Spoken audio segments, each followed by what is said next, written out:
Equestrian, Chair. Thank you. Good evening, ladies and gentlemen, and welcome to tonight's meeting of Boston Borough Council's Corporate and Community Overview and Scrutiny Committee. I'm Paul Gleeson, and I am chairing the committee today, and with me is Councillor Welbury, my Vice Chairman. Firstly, our housekeeping rules are as follows. Restroom facilities are available for the ladies on this floor and for the gentlemen halfway down the main stairwell. In the event of a fire alarm sounding, officers will escort everyone to the fire point in the car park. This meeting is being streamed live, and as such, please may I ask all persons addressing this meeting to do so through their microphones. Please be advised that abuse or intimidation of any kind will not be tolerated. Anyone who is deemed to breach this requirement will be warned and asked to refrain. If the behaviour persists, they will be asked to leave the meeting. Yeah, that's all right. No worries. Give you a moment to get yourself settled.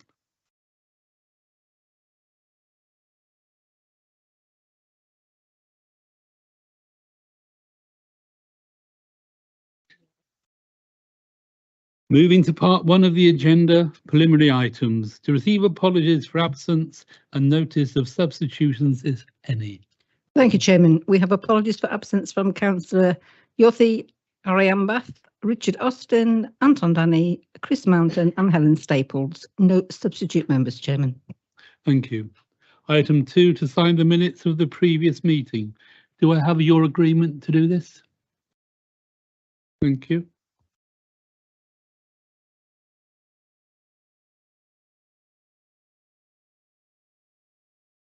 To receive any declarations of interest in receipt of any items on this agenda. Do any members have anything to declare? No, thank you. To receive any written questions from members of the public? No questions, Chairman. This concludes the preliminary items, and we now move to part 2 of the agenda, item 1. This is the first item is the South and East Lincolnshire Council's Partnership Customer Experience Strategy, which is a lot of words, which is on page 7 of the agenda. Members recall this item came to our last meeting and the committee asked for it to return to this meeting with the suggested alterations. The portfolio holder, Councillor Dale Broughton, will present this report, and it's supported by Emily Spicer, our Assistant Director for Wellbeing and Community Leadership, and Roxanne Warwick, our Strategic Lead for Healthy Living. Councillor Broughton. Thank you, Chair, and good evening to fellow councillors. Firstly, may I again thank you all for your feedback at the last Corporate and Community Committee meeting. Both myself and officers Emily and Roxanne very much appreciated your comments so that this corporate strategy could be shaped and refined. Please find an amended version of the customer experience strategy in your agenda pack. This document is all about providing a more consistent way for our customers to access services, get advice and information in the way that they want to. Following your feedback, I'm pleased to confirm the team have made changes to the document and have discussed these with the chairman. These changes include reducing the size of the document, ensuring the language is in plain English and suitable for a variety of audiences, ensuring the document is collaborative rather than a top-down, including a reference to councillors being the voice of the community and the communities can feed back to them in their role as community leaders. In addition, the team are working with the council's consultation team to ensure further community engagement is undertaken so we may further understand the needs. Finally, this brings me on to the last point in respect to some statistics that I recently received in my role as portfolio holder in respect to our customer contact centre, which really support the principles of our customer experience strategy. In the quarterly customer contact data report, visits went from 4,642 down to 2,201. Emails increased from 2,395 to 3,754. And there's also been an increase in requests for online forms too. So obviously people now, we feel that people now are interacting more with the online services as well. Thank you, everybody, and we're very happy to answer any questions. Thank you. Councillor Pierpoint. I'd like to know how we're going to make sure that we satisfy customers, making sure we go beyond their expectations, and how we make sure all complaints are satisfied. What sort of method and what sort of practice we've put in place to gauge that, monitor it, and also make sure that we are achieving that objective?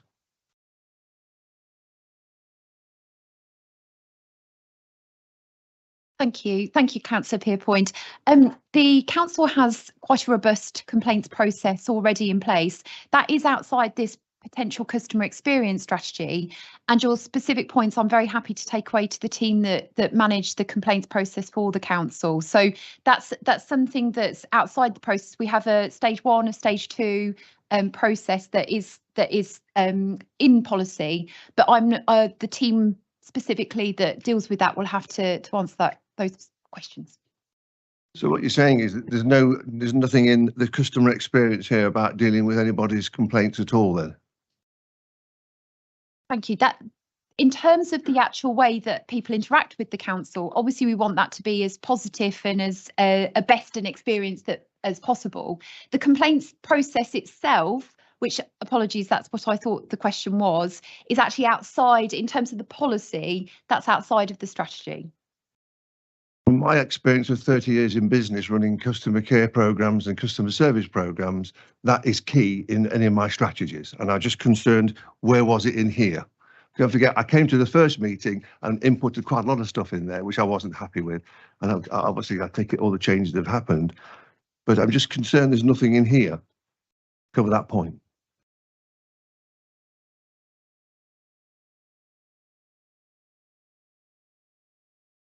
Thank you. We're happy to take that away and take that on board again. Thank you. I hope you do. Thank you very much. Any other points from anybody?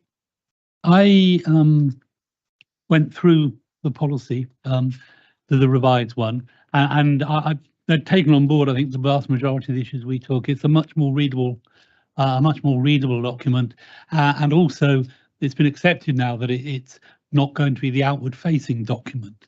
In other words, this is a document for internal use. There will be a shorter, more précis outward document. So my view is now that our majority of concerns are met, taken on board what Councillor Pierpoint said, and so I'm happy with the document. So I'm happy to recommend that it goes forward. Is that seconded? Thank you, Councillor Pierpoint. So all those in favour? Carried. Yeah, can I just ask, actually, it might be an idea if at some stage in the next year, not we do have, if we could have the complaints process and some detailed information on our complaint system and how many we've had and stuff, just as a report to us rather than anything else. Okay, thank you very much. And don't feel obliged to stay. The second report this evening is the Freedom of Information and Environmental Information Regulations Policy on page 31 of your agenda. This item will be presented by the portfolio holder, Councillor Gosh, and supported by Rebecca James, our Scrutiny and Policy Officer. Thank you, Chair, and good evening, everyone. I'm here to present a draft Freedom of Information and Environmental Information Regulation Policy for the Council and to seek feedback from committee members. This is new for Boston but updated for South Holland and East Lindsey, and if approved across the three, will create a single aligned policy for the partnership. The recommendation tonight is that the committee considers the draft FOI-EIR policy and recommends it to the Cabinet for approval. The page 32 of the agenda, if you can see,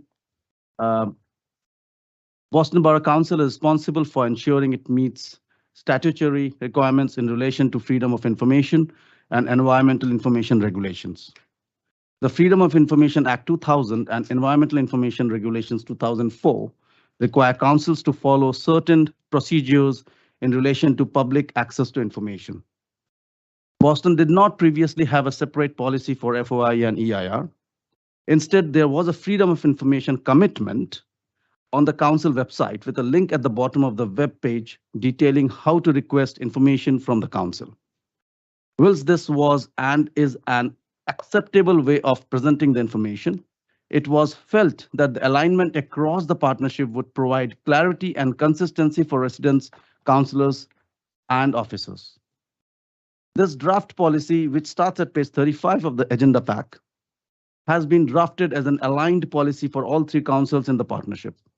This involved a full review and update of existing policies for East Lindsey and South Holland and incorporation of Boston into the updated policy. Details on requesting information under EIR, page 35 to 36, was also included in the policy for the first time, as requests for this kind of information are dealt with in a very similar way to an FOI request.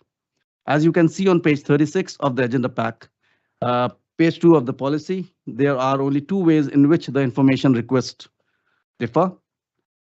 Where an EIR request is complex and voluminous, the council may extend the response deadline by 20 working days. The EIR uses exceptions rather than exemptions in relation to withholding information.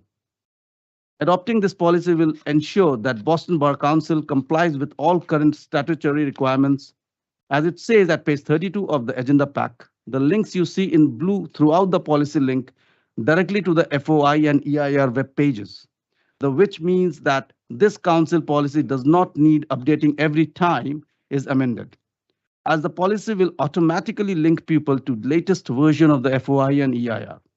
The policy will be fully aligned for the South and East Lindsey partnership, except each council will have a version with their own logo on, as well as the relevant email and website links. Following feedback, these links will be included in the full at the end of the document to ensure accessibility for those with a paper copy. The final version of the document will reflect these requested changes. Following feedback, there has been some additional wording around charges and a link added on page 3 of the policy, page 37 of the agenda pack, to the Information Commissioner's Office website to set out the charging formula. The charging formula is only triggered where a local authority estimates that the cost of the complying with an FOI request would exceed £450, calculated by multiplying a flat rate charge of £25 per hour by 18 hours work. In 22-23, Boston had 7 FOIA requests where the cost limit was exceeded and the opportunity to pay was offered to the requester. Cost ranged from £450 to £1,575. So far in 23-24, there has been only one request that would exceeded £450 that would have been charged at £72,125. None of the requesters went ahead with their request. If they had done so, the council would have issued a fees notice which must be paid within 3 months. If no payment is received, the request for information is closed. Thank you. Councillor Pierpoint. I'm always concerned when it comes to things like this because a lot of things might be confidential. What I'm concerned about is the misuse of the information, people being asking for information for other purposes than then probably genuine interest, rather than looking at other people to try and have a pop at them or do something to damage them. What safeguards we're putting in place to make sure that anything that we release from here is, you know, for the right purpose and the right interest, and the people that are asking for the information are not using it for the wrong things. I think the problem here, Councillor Pierpoint, of course, this is we're meeting a statutory requirement. So we don't have an option on this. The law says they can ask for X, Y, and Z. And if we have it, we have to give it to them. Yeah, it's a freedom of information. That's what it says. Yeah. So. Yeah. Rebecca, if you want to come. Mr. Am I able to come in, Okay. Chair? Sorry, I don't know if Yeah. you realise I'm behind you. Oh, yeah, you are. Yes. No.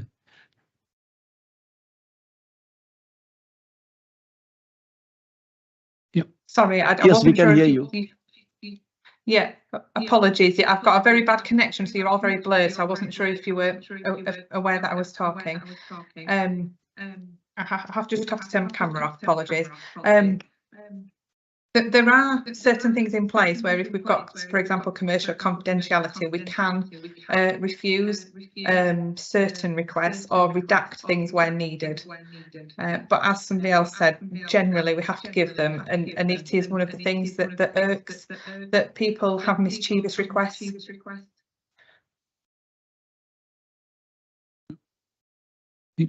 I think we've lost. Yeah. So if I can, Mr. if I'll Bishop. try and assist the committee further. So the Act does set out a range of exemptions in terms of what can and can't be disclosed. So anything that's commercially sensitive in nature wouldn't be disclosed. Our data protection officer's role is to go through all of the information provided by whomever is asked to contribute to setting out what information we hold. And of course, the Act only relates to information we hold. It doesn't relate to data that can be modelled based on things that we hold. Personal information is normally withheld. I'll give you an example. We've just had a challenge on some freedom of information that we've sent out at one of our other partner councils because we sent a copy of a registered lease, so something's registered land registry, but we redacted the personal information therein. That was absolutely right under the Act. The Act allowed us to redact the information. The challenge was, well, this is registered at land registry. To be fair, my response was, well, go and pay land registry £3.70 and get it then. So anything that is commercially sensitive or anything comes out. And as Councillor Gosha said, there are those value limits and time limits that are set in as well.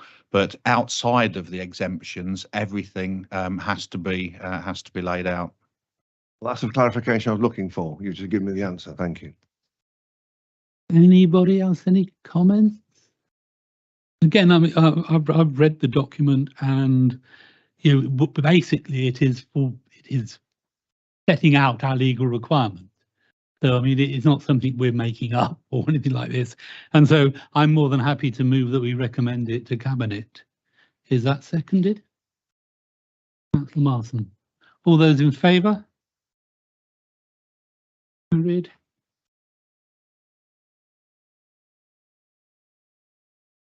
Which brings us on to the next item. Pages.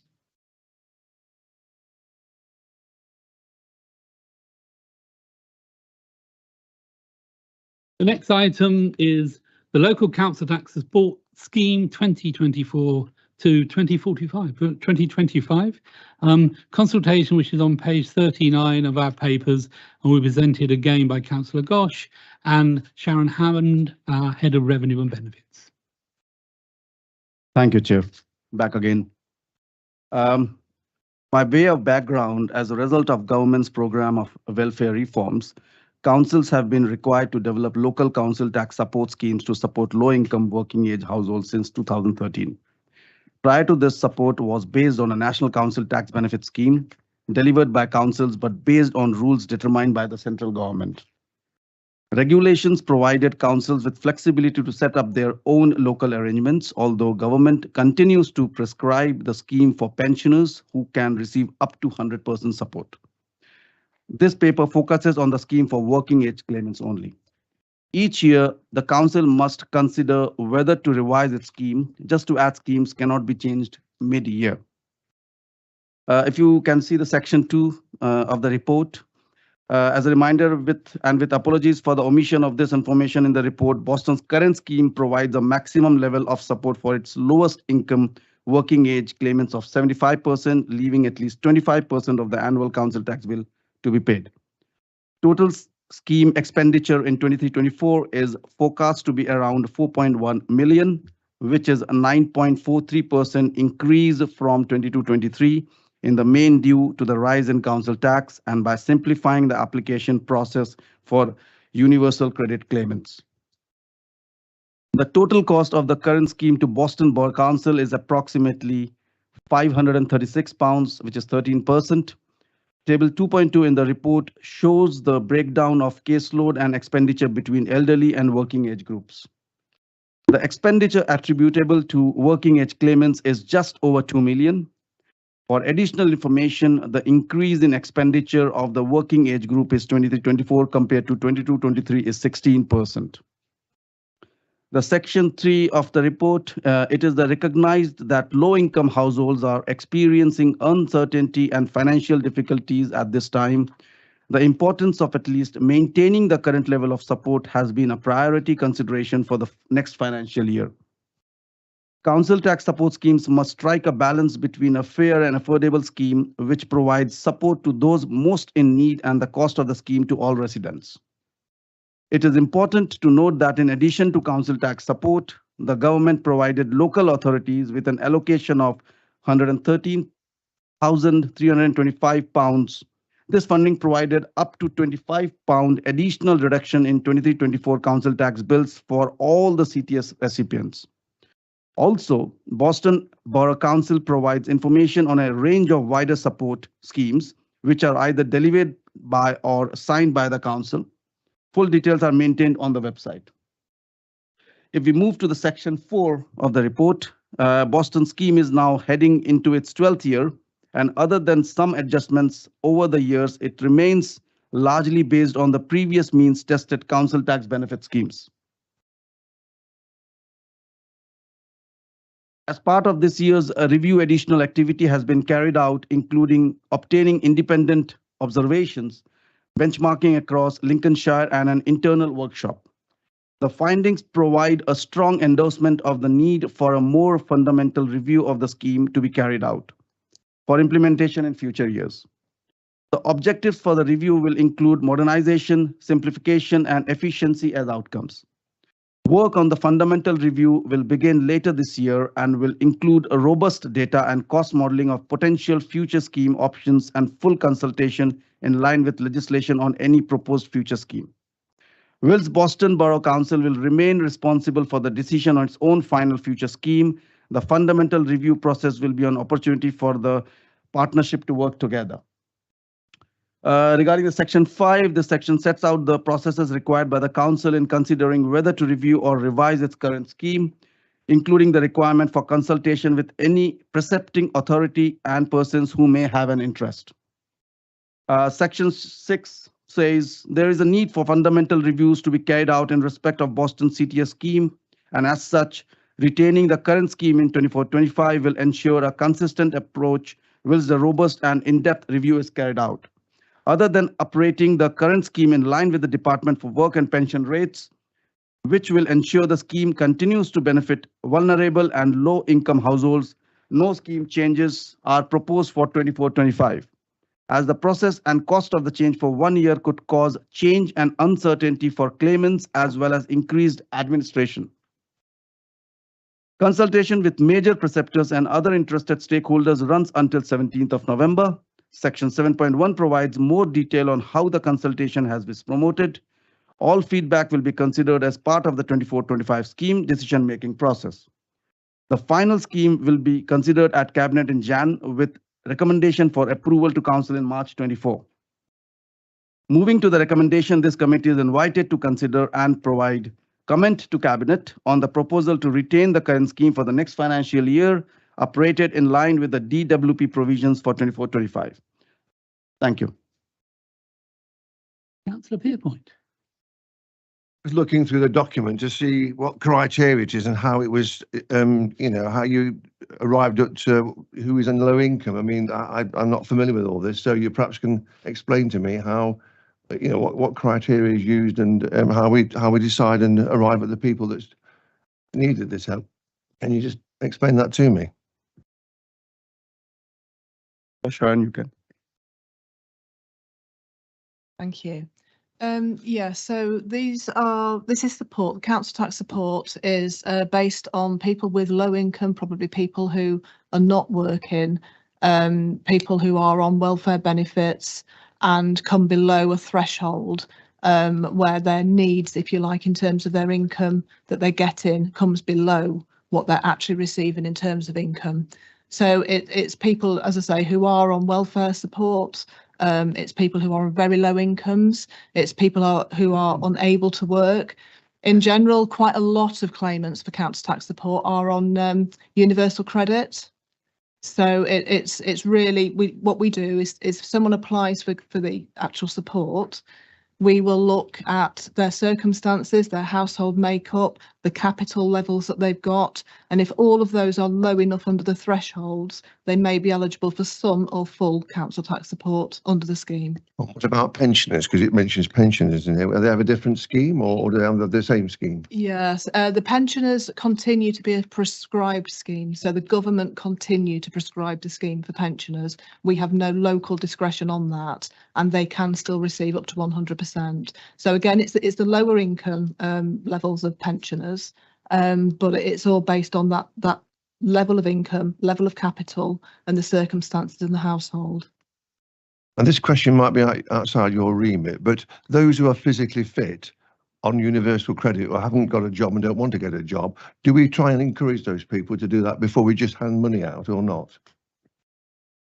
Well, that's sort of the job really of the DWP and the job centre to do that. In terms of council tax support, we don't have any remit, if you like, in terms of encouraging people into work and so on.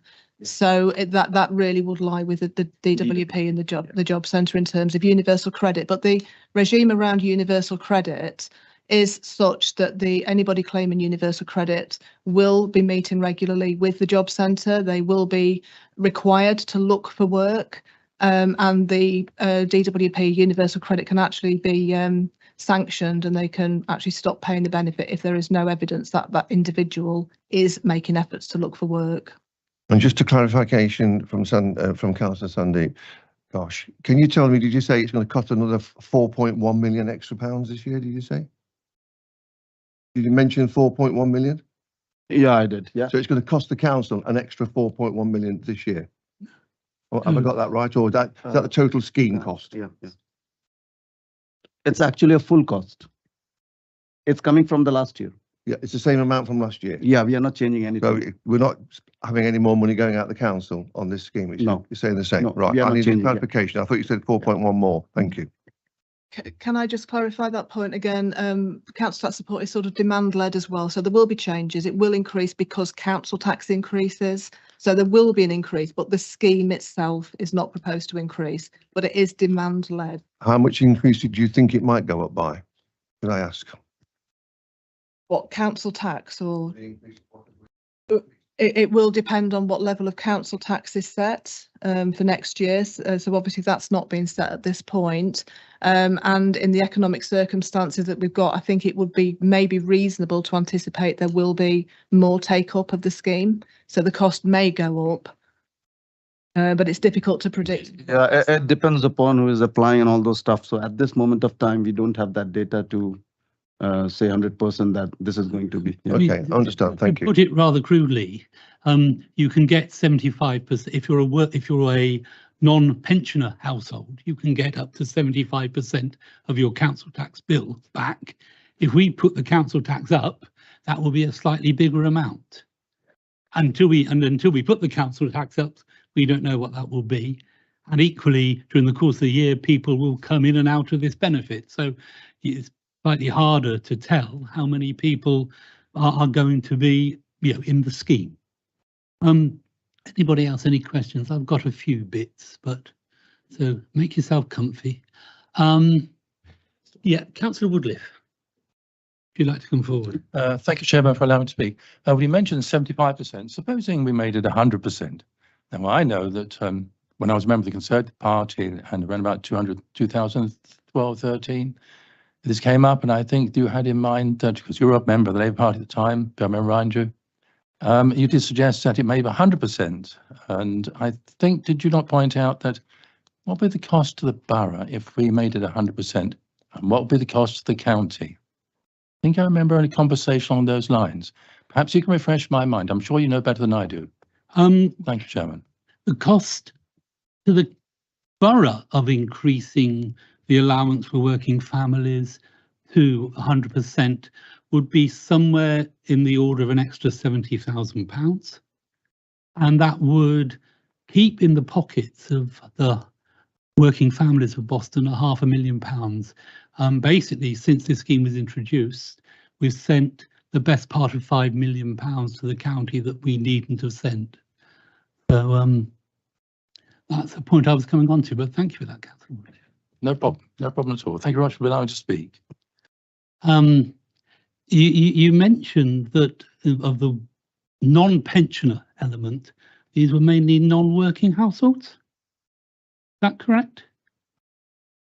Yeah, so the working age, yes, so they're generally not working, Okay. or on low incomes. They could be working. Yeah, but on because low my incomes. understanding is quite a few of them are actually working more than one job to try and make That's ends absolutely meet. true. Yes. Thank you. But I don't think they are a majority of non-working, but yeah, I'm uncomfortable with the fact that we're not going to look at this scheme until next year. A little bit of background. Okay, so when Thatcher's poll tax failed, they introduced the council tax. And part of the deal on that was they allowed households to have up to 100% of their council tax remitted.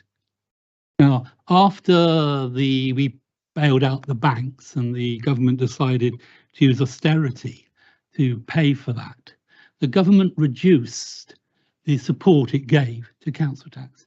And in 2012-ish, it reduced that by 8%. But what it did was it said, we're going to ring fence pensioners because they vote for us. And we're going to make the burden fall on the younger households who are struggling the most sometimes. Now, that year that it was introduced, there were various options. The shortfall, because of this ring fencing, was about 21%. And the government said, well, for that first year, we will make up the difference.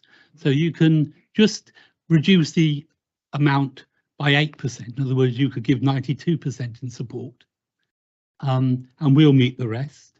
Or you can, for us, it was 21%. So we could have reduced the support by 21%.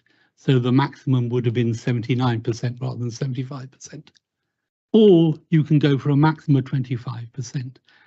And this council, in its infinite wisdom, decided to go for the full 25%, to actually penalise those families by even more than they had to. And that first year, they could have done it by only 8%. Now, as I understand it, 2 councils, district councils in Lincolnshire, actually make up the difference. So they put from their reserves or their monies an amount of money that will make the shortfall. And I'd say for us as a council, that isn't actually a large amount of money.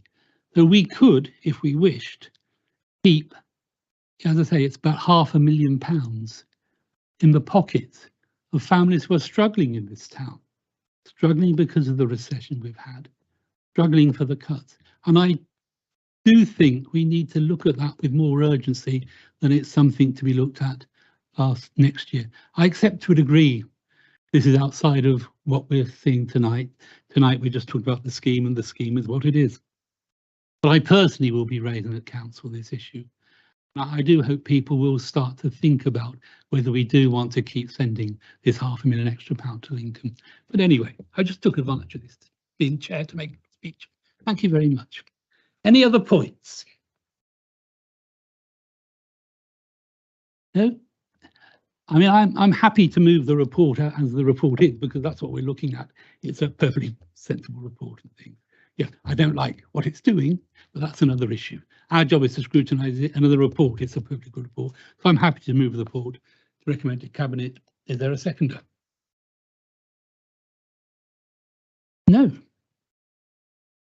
It's not seconded. In which case, we make no recommendation.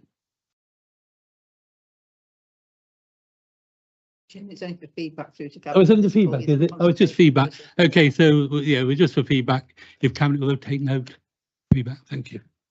Then we move on to the next item.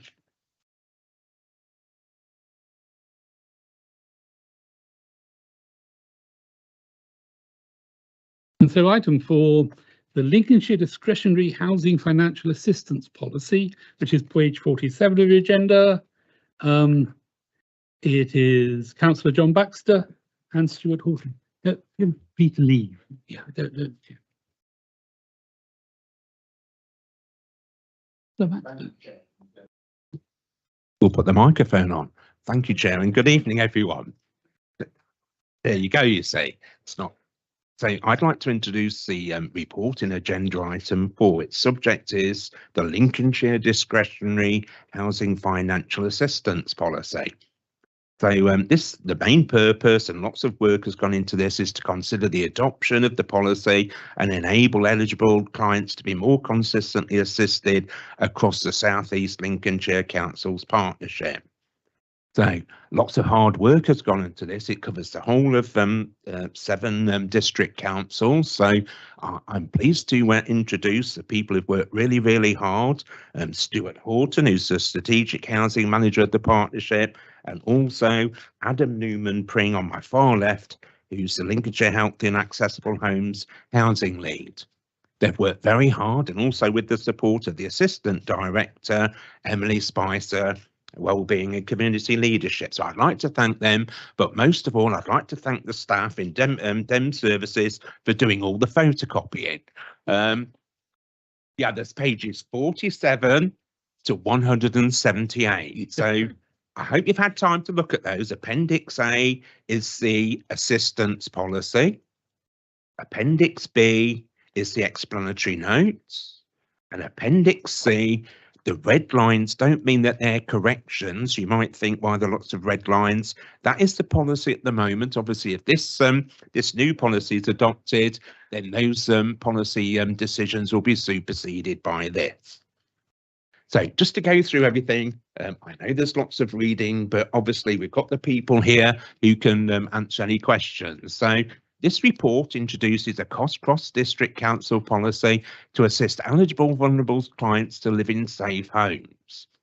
So it includes lots and lots of support to help an applicant to move to a suitable home, relocation, topping up a mandatory disabled facilities grant. The word to emphasise there is mandatory. The rules and regulations refer to the disabled facilities grant. Also helping reduce delayed transfers of care. So, for example, if modifications were needed for a home before somebody came out of hospital, then this kicks into show. Helping people stay safe, warm and well. Providing aids and adaptations for people with specific conditions. For example, dementia, learning disabilities, neurodiversity and sensory impairments. And also, finally, it assists with an applicant's contribution to a mandatory grant. So these clients are often owner-occupiers. They own their own house, but they don't have the financial means to undertake the necessary works.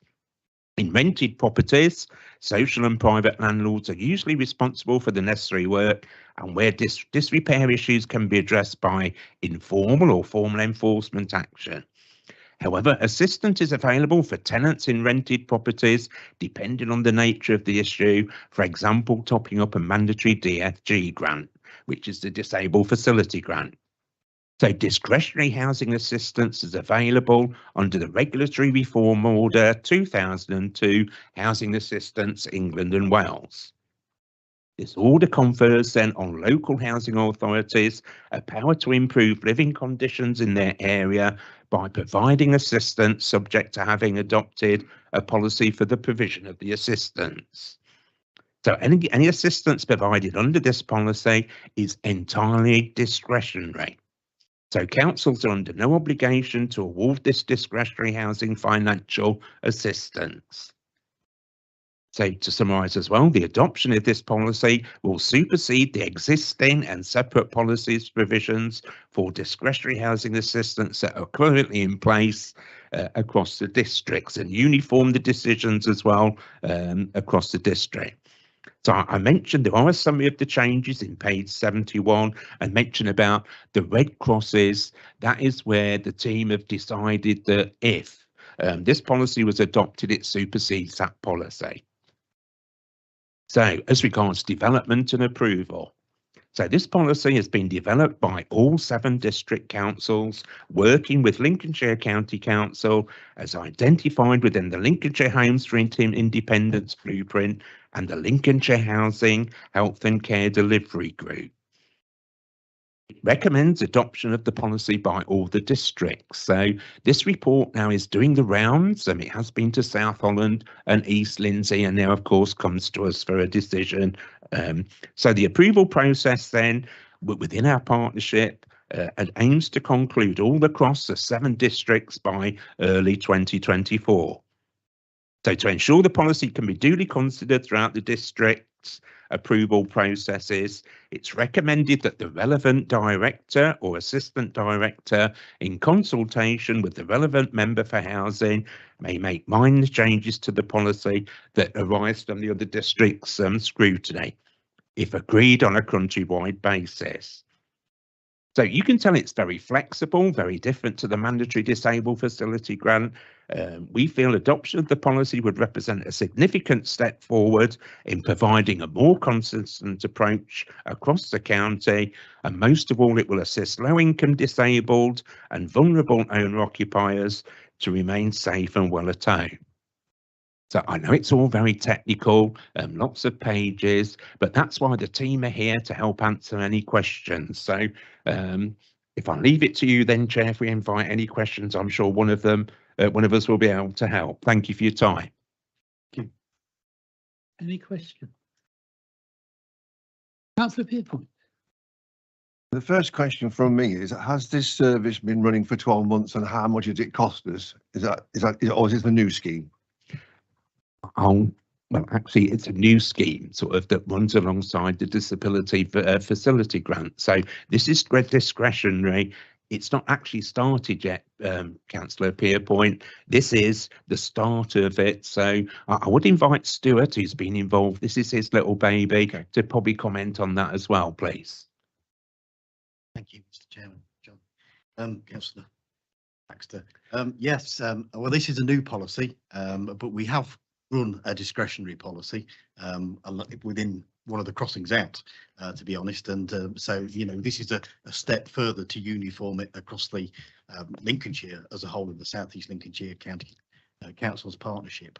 So in terms of spend, there is some spend on discretionary grants, but it's always closely monitored, and again, with it being discretionary, we will continue to monitor it as this policy comes into force.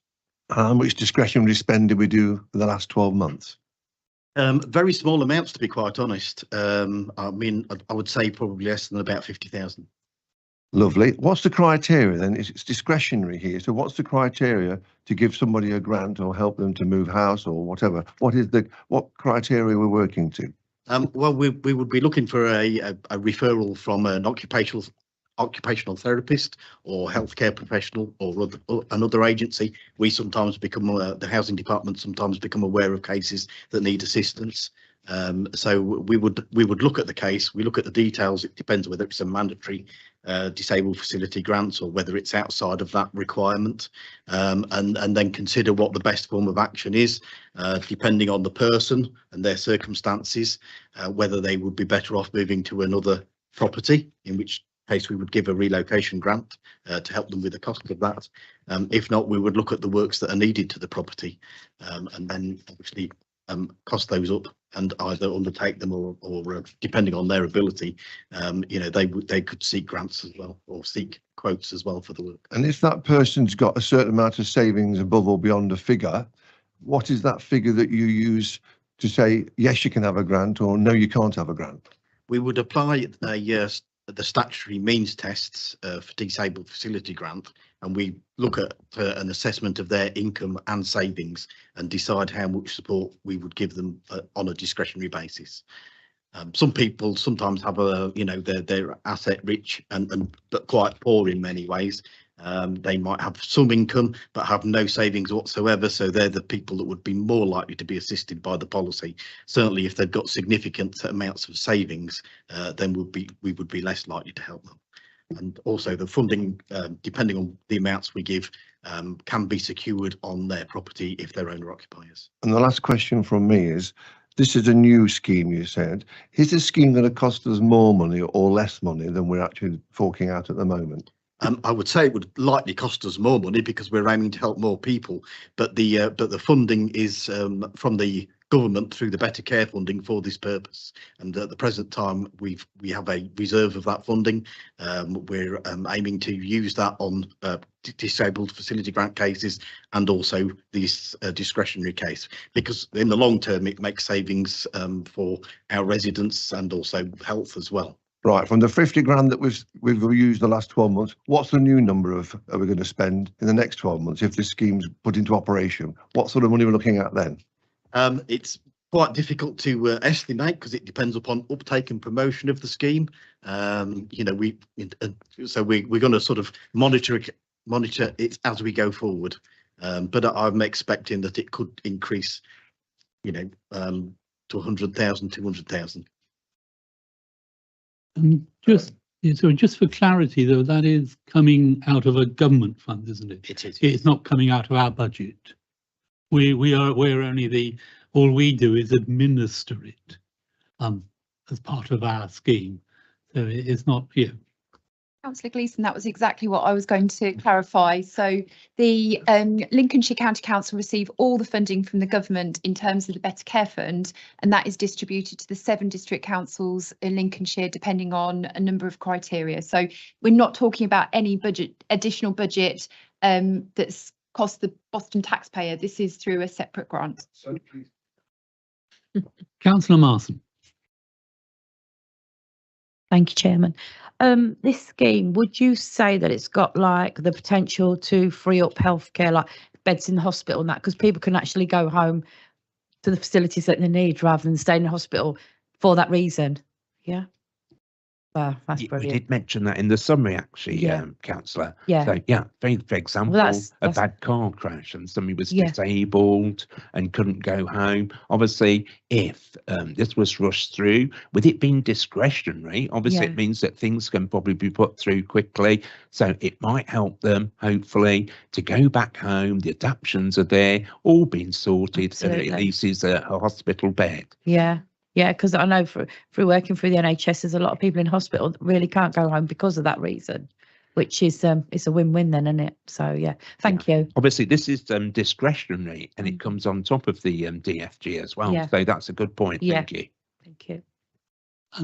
Yeah, again, any other points from everybody else? No, again, I've read through this. I mean, we have had an ad hoc scheme like this. It's been all the time I've been since 2011 at least. I mean, we've had various schemes, and having read through the document, which I actually feel was very well written as well, so I thought it was a good and easily to digest document. I think one of the important things here is, particularly for those people who are working, trying to assist people from outside of the council, having a scheme that is uniform across the whole county just will make life so much easier for them. It will make people won't be given false hopes. Because obviously the big danger of a discretionary scheme is that it is discretionary. But yeah, I think this, that somebody working with people in need and help, it'll be the same whether they're in this county or in this district or East Lindsey or Lincoln City or wherever. So I think that having that uniformity just makes so much sense. But I say also, I personally felt it was actually a document that was actually easy to understand and in its place. So I think I'm more than, again, I'm happy that it's adopted by this council. I'm obviously subject to any suggestions, but I going through it, I actually couldn't find any faults. So I normally try and find a few.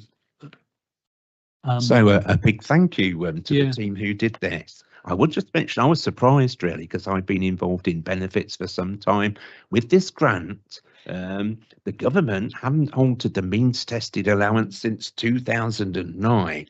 What are called applicable amounts that Sharon mentioned as well. So this gives the option for us, as it mentions there, we can equate to an uplift of almost 55% against the 2009 means tested allowances, which opens it up through the rising costs and everything. So we can use that when we're looking at the discretionary grant. So I just thought I would point that out.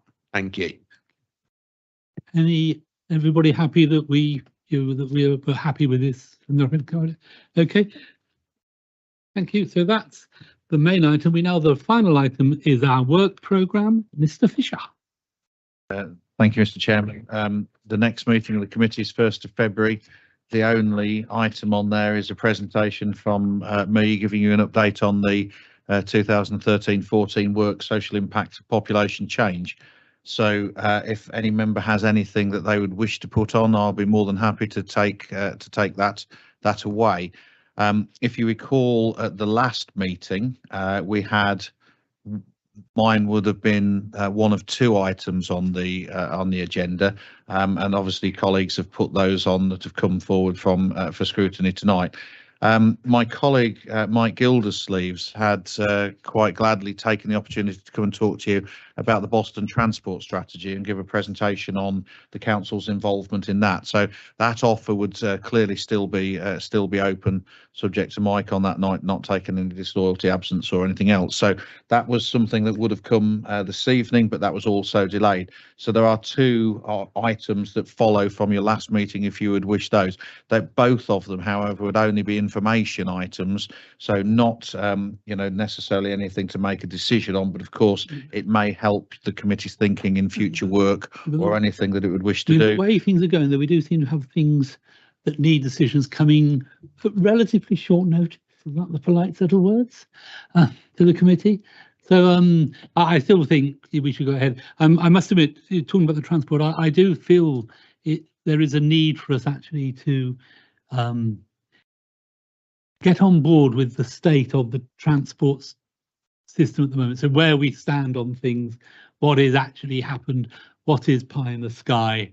I do think it would be useful for us to start with a longer process of where we look at where we're going with that, because I still think it's an issue that does need some pressure from this council to move things forward.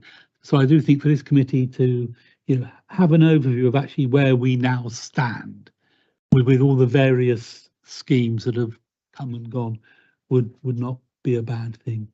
And I do imagine that we'll have a couple of other reports will most likely turn up as well.